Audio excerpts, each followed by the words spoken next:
Olá, meu nome é Paulo Camargo e vou fazer com vocês uma revisão de Excel básico com o intuito de prepará-los para o curso de Excel avançado. Então vamos revisar aqui alguns conceitos fundamentais necessários para que a gente possa ter um melhor aproveitamento do curso de Excel avançado. Inicialmente, vamos tratar sobre referências relativas, absolutas e mistas. Mas antes ainda, vamos falar sobre os tipos de conteúdos do Excel. Então, nós temos basicamente três tipos de conteúdo que uma célula pode ter. Bom, o primeiro deles é um texto. Basta você digitar qualquer caractere alfabético que o Excel vai entender como um texto. Pode conter números, outros caracteres, mas o caractere inicial deve ser um caractere alfabético. E é fácil a gente perceber se o Excel trata isso como texto, se ele alinha o texto à esquerda, por default. É claro que a gente pode mudar isso, né? Existem essas funções aqui para alinhamento, mas por default, por padrão, o texto é alinhado à esquerda. Então, está aqui. O segundo tipo de conteúdo são números. Basta a gente digitar qualquer caractere numérico. E veja que por default, por padrão, o Excel alinha os números à direita. Observe também que mesmo que você, por exemplo, possa utilizar a vírgula e colocar vários zeros à direita, ele não exibe. Porque uma coisa é o que é exibido na célula, a outra é o seu conteúdo. Observe que aqui a gente tem a barra de fórmulas. Na barra de fórmula é exibido o conteúdo da célula. O que é exibido na planilha pode ser diferente, porque você pode formatar, certo? Aqui, por padrão, ele não exibe aqueles caracteres, os números que não são significativos. Caso você tenha uma dúvida sobre o que são números significativos, vamos revisar lá no ensino fundamental, né, sobre números significativos. Então, em uma rápida revisão, números significativos, números não significativos são todos aqueles zeros à esquerda, né? Tá? Daí vem aquele famoso xingamento, né? Ah, o fulaninho é zero à esquerda, porque ele não é significativo. Zero à direita, ele aqui por default ele também não coloca, embora seja significativo. Bom, quando você coloca um número diferente de zero, que para ele é significativo, ele vai exibir. Mas nada que possa ser modificado posteriormente, né? Eu poderia muito bem vir aqui e usar as ferramentas de formatação e acrescentar as casas decimais ou retirar as casas decimais. Observe que eu posso acrescentar casas decimais, mas isso não altera o que é o conteúdo da célula. Bom, e fórmulas? Aqui tem uma fórmula simples, né? Toda fórmula ela sempre começa com um sinal de igual. Igual a 1 mais 1. 2. Igual a 2 mais 3. 5. E assim por diante. Observe também que na planilha ele exibe o resultado, enquanto que na barra de fórmula ele exibe a fórmula. Então aqui na barra de fórmula ele exibe a fórmula e aqui ele exibe o resultado. Então o resultado desta fórmula dá 12. Caso vocês queiram visualizar o conteúdo, as fórmulas, na própria planilha, a gente pode fazer isso com a combinação de teclas Ctrl+J, pronto, Observe que aqui é um texto e aqui é a fórmula. Se eu pressionar Ctrl J de novo, ele exibe na planilha o resultado. Mas, Paulo, como é que você fez isso aqui? Aqui está sendo exibido, aqui é um texto, mas você não pressionou igual na frente? Pois bem, quando você quer, ou deseja que algum conteúdo seja interpretado como texto, independente de qual primeiro caractere que você digitou, você pode começar com um apóstrofo. Digitando o apóstrofo, agora qualquer que seja o caractere que eu digitar, ele vai interpretar como texto. Então, mais uma dica aí. E também temos fórmulas com funções. Por exemplo, aqui, a função raiz, né, que calcula a raiz quadrada. Então, raiz de 16, o resultado 4. Veja aqui na barra de fórmula. Certo? Observe também que a função, ela sempre tem um nome, e sempre tem abre parênteses e fecha parênteses. Aí podem variar de função para função. Cada função tem um tipo de argumento, aquilo que vai dentro dos parênteses. O argumento pode ser texto, pode ser referência, pode ser texto, pode ser números, pode ser várias coisas.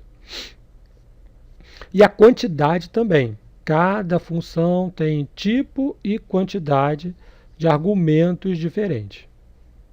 Então, muito bem. Então, essa função aqui, raiz, calcula a raiz quadrada deste número que está aqui entre parênteses, 16. Observem que podem existir fórmulas que não têm argumento. Por exemplo, a fórmula π. O que é a fórmula π? Ele retorna o número π, bem conhecido de vocês, 3,14, 15, por aí vai. Certo? Ela não tem argumento, mas mesmo assim há que se colocar um abre parênteses e um fecha parênteses para que ele reconheça isso como uma função. E mais um pequeno detalhe, tome cuidado com a vírgula e com o ponto, né? Porque caso esteja sendo utilizado um Excel em português ou Excel em inglês, isso pode variar. Aqui no Brasil, o separador dos números fracionários é a vírgula. Então veja bem aqui, ó, se você digitar 1,5, ele vai alinhar à direita, ele interpretou como um número. No entanto, se você digitar 1,5, neste caso, ele interpretará como um texto. Observe que ele alinhou à esquerda. Então, para o Excel, isto aqui é um texto, isto aqui é um número. Por que é importante que se faça essa diferença? Porque o Excel não faz conta com texto, ele faz conta com números. Correto? Muito bem. Dito isso, então a gente já pode passar então para as referências. As referências, vamos olhar aqui, são usadas em fórmulas, em funções, e como vocês sabem, né, aqui no Excel, toda célula ela tem um endereço. Esse endereço ele é denotado pelo símbolo que representa a coluna, que é um caractere alfabético, A, B, C, D, e o número da linha. Então, A1 é uma referência, ele está referenciando o conteúdo da célula A1. Então, veja bem, e vejam que quando eu seleciono uma determinada célula, ele ilumina aqui a coluna N e ilumina aqui a linha 3. Então, esta célula aqui, se eu quiser fazer referência a essa célula, eu devo fazer referência pela a célula N3. Observe que aparece aqui na caixa de nomes, N3. Então, temos aqui uma referência relativa, A1. Por que ela é dita relativa? Porque você está autorizando o Excel a modificar esta referência automaticamente caso você faça cópias desta fórmula, desta função. Então você está autorizando o Excel a modificar. Daqui a pouquinho a gente vai ver como. Caso você não deseje isso, você pode usar as referências absolutas. Por exemplo, igual a M3. É uma referência relativa. Observe que ele ilumina. Deixa eu colocar aqui uma célula um pouco mais para baixo. Igual a N3. Então você vê, e pouco importa se é maiúsculo ou minúsculo. Então ele está fazendo referência a essa célula aqui. Se eu quiser fixar qualquer processo de cópia, se a referência não seja alterada, então eu devo utilizar o dólar. Eu posso colocar o dólar na frente da referência da coluna e da referência da linha. Eu posso fazer isso manualmente, colocando o cursor aqui na frente e digitando o dólar. Colocando o cursor aqui na frente, cuidado para não usar a setinha, né? Porque senão ele vai modificar a referência.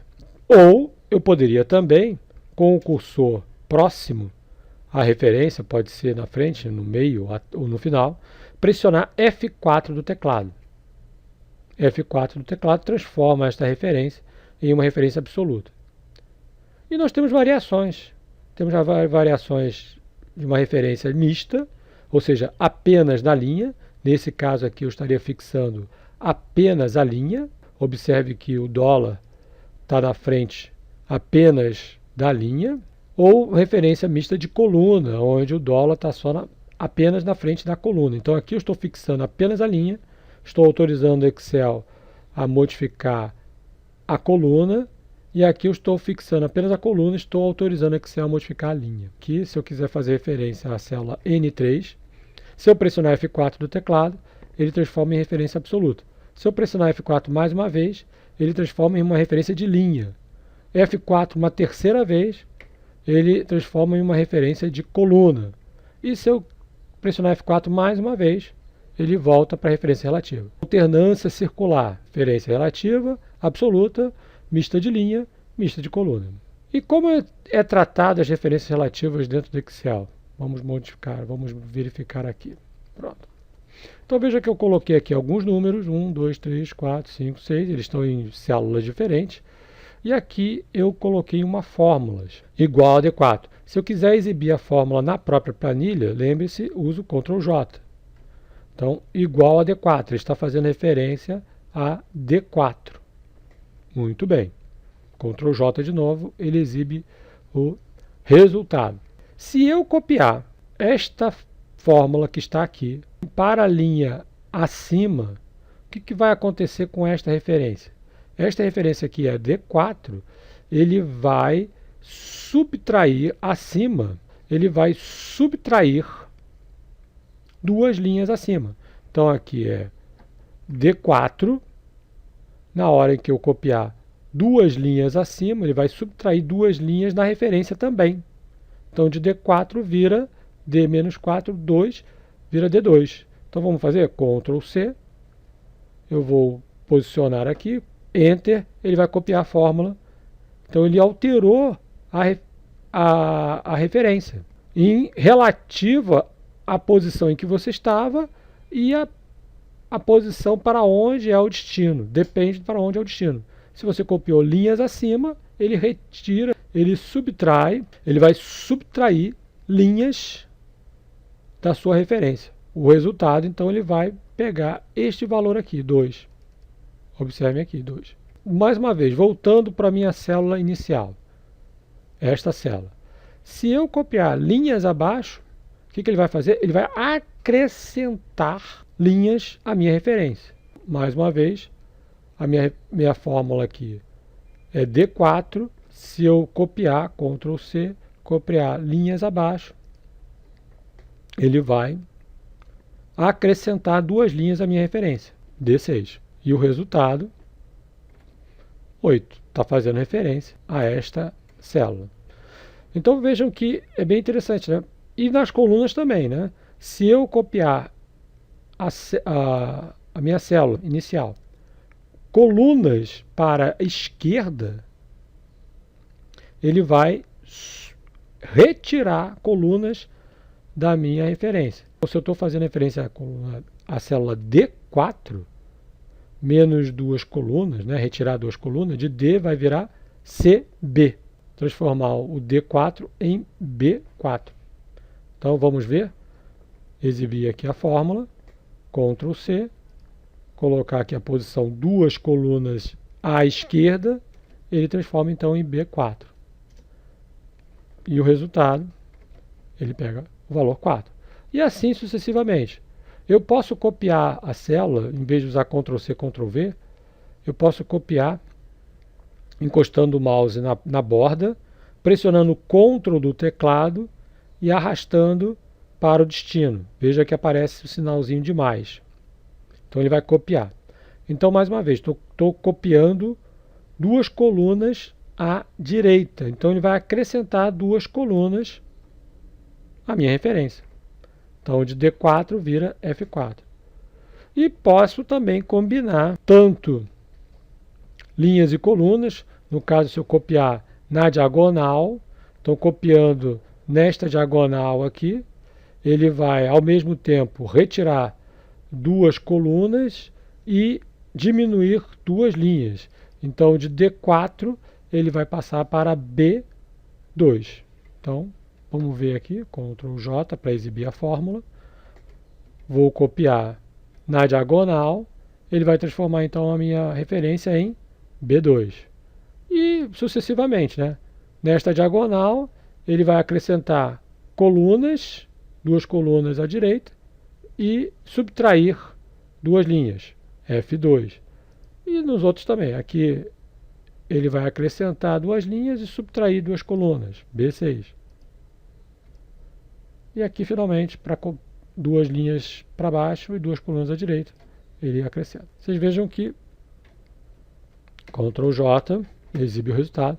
Ele reproduz o mesmo resultado, né? O mesmo valor que estava aqui. Ele mantém a coerência. Então, quando você quer manter a coerência, principalmente quando os dados estão justapostos, né? Então é importante que você faça isso. Vamos ver um exemplo. Eu tenho aqui um exemplo. Vou começar com esse aqui de baixo. Um exemplo simples, né? Típico de professor, né? Em que ele tem uma lista de alunos, dados de trabalhos, provas, e aqui ele quer calcular a média final. Então a gente pode calcular, por exemplo, a média final igual a média, se for calculado dessa maneira, uma média aritmética, né? Então eu vou inserir aqui a função média desses valores. E aí eu posso usar o meu conjunto de células. Então quando eu clico e arrasto, você veja que ele colocou aqui a referência de um conjunto de células. Ele usa aqui os dois pontos para referenciar que é um conjunto. Os dois pontos você poderia interpretar como se fosse um até. Então ele está pegando as células B24 até D24. Vou completar aqui, fechando o parêntese, Enter, ele calculou a média. Então veja, como está tudo justaposto, e agora eu quero calcular a nota final da Maria, e depois do Pedro, do Rui e da Sara, se eu copiar usando a ferramenta de preenchimento, né, que fica aqui no canto inferior direito, quando eu aproximo uma célula no canto inferior direito e ela se transforma numa cruz fina, eu posso arrastar e aí ele vai preencher. E você veja que ele faz o preenchimento coerente. Então aqui ele está pegando os dados do Antônio, na linha de baixo, como as minhas células, as minhas referências, elas eram relativas, ele passou a pegar da Maria, do Pedro, do Rui e assim sucessivamente. Mas existem casos em que você quer, para a sua fórmula, usar uma referência absoluta. Vejam este exemplo. Imagine que você fez compras no exterior, pagou em dólar e agora queira calcular o valor em real. E aqui está o valor de dólar. Isso aqui é um valor fictício, né? Tudo fictício. Muito bem. Como eu faria este cálculo? Bom, bastaria eu adicionar uma fórmula igual o valor do item multiplicado, o multiplicado é o asterisco, pelo valor do dólar. Então aqui seria a fórmula B3 vezes C10. Muito bem, ele calcula corretamente, R$ 50,60. No entanto, se eu copiar para baixo, esta fórmula deixa de funcionar. Utiliza as referências relativas, então o B3, como eu estou copiando uma linha para baixo, ele vai virar B4, ele vai pegar da camisa esporte, correto. No entanto, o C10, ele vai transformar em C11 e a célula C11 está vazia. Então ele vai interpretar que é zero, vai multiplicar por zero e o resultado é zero. Então, neste caso aqui, a referência deveria ser absoluta. Porque o valor do dólar é o mesmo para todos os itens. E sempre quando tem esse tipo de consideração, né, em que você vai pegar um valor que é o mesmo para todos os outros, então nesse caso você deveria usar uma referência absoluta. Então agora sim, copiando, os resultados estão corretos. Então aqui eu usei uma referência absoluta. E vamos voltar ao nosso exemplo aqui. Só que neste caso aqui do professor, ele queria atribuir valores ou pesos diferentes do trabalho e para a prova. Então está aqui os pesos, 10% para o trabalho 1, 10% para o trabalho 2 e 80% para a prova. Nesse caso a nota vai ficar um pouco diferente. Então vejam bem, como é que seria a fórmula? Eu deveria multiplicar igual a o valor do trabalho 1 multiplicado pelo peso. Só que o peso é o mesmo para todos os alunos, então é uma referência absoluta. Somado com a nota do trabalho 2 multiplicado pelo peso respectivo. Também é uma referência absoluta, porque este peso é igual para todos os alunos. Mais a nota da prova multiplicado pelo peso da prova também é igual para todo mundo, então é uma referência absoluta. Então, nesse caso, a fórmula então passa a ser um pouquinho diferente. Agora, calculando com os pesos, e vejam que ele manteve a coerência. Ó. Pegou as notas da Maria e o peso, que é igual para todo mundo. Pegou a nota do Pedro e o peso, que é igual para todo mundo, e assim sucessivamente. E quando nós utilizamos uma referência mista? Vamos ver aqui, então, um exemplo para uma referência mista. Então, eu quero calcular os reajustes, carros, para os meses de janeiro, fevereiro e março. Aqui estão os percentuais. Como seria a fórmula para este cálculo aqui? Eu usaria o valor do automóvel multiplicado pelo reajuste de janeiro. Ou seja, eu acrescentaria R$ 1.800 ao preço do Vectra. Certo? Aqui eu teria o total. O total seria a soma, né? A gente pode usar aqui essa função autossoma. Muito bem. Agora vamos analisar. Eu poderia agora inserir uma fórmula para cada um dos carros e cada um dos meses. Só que isso é pouco eficiente, né? Porque se eu tivesse muitos meses, muitos carros, o trabalho seria muito exaustivo. Eu queria então fazer a fórmula apenas uma única vez e usar a ferramenta de preenchimento, né? Se eu usar a ferramenta de preenchimento para o lado, eu vejo que não funciona, porque ele está pegando aqui o dado do Palio, no entanto, ele erra o reajuste. Aqui, se eu copiar para baixo, ele vai corretamente. Não, também não vai fazer corretamente, porque ele pega o reajuste correto, mas não pega corretamente o preço do automóvel. Então eu vejo que tanto se eu copiar para a direita ou para baixo, a fórmula não vai ser correta. Então vamos analisar aqui com cuidado. Então o preço do automóvel, valor base do automóvel, ele deve ser fixo na linha, mas deve ser reajustável, deve ser alterado para a coluna. Então, nesse caso, esta referência é uma referência mista de linha. Apenas a linha deve ser fixa. No caso do reajuste, apenas a coluna deve ser fixa. No entanto, a linha deve ser permitido alterar. Então aqui é uma referência mista de coluna. Muito bem. Agora sim, ele calcula corretamente, tanto para a direita quanto para baixo. Então eu posso rapidamente preencher toda a minha planilha. E aqui também eu calculo o resultado final. Vejam que ele, qualquer que seja a fórmula, ele está pegando corretamente, né? O preço do Palio, o reajuste de fevereiro. Preço do Siena, reajuste de fevereiro.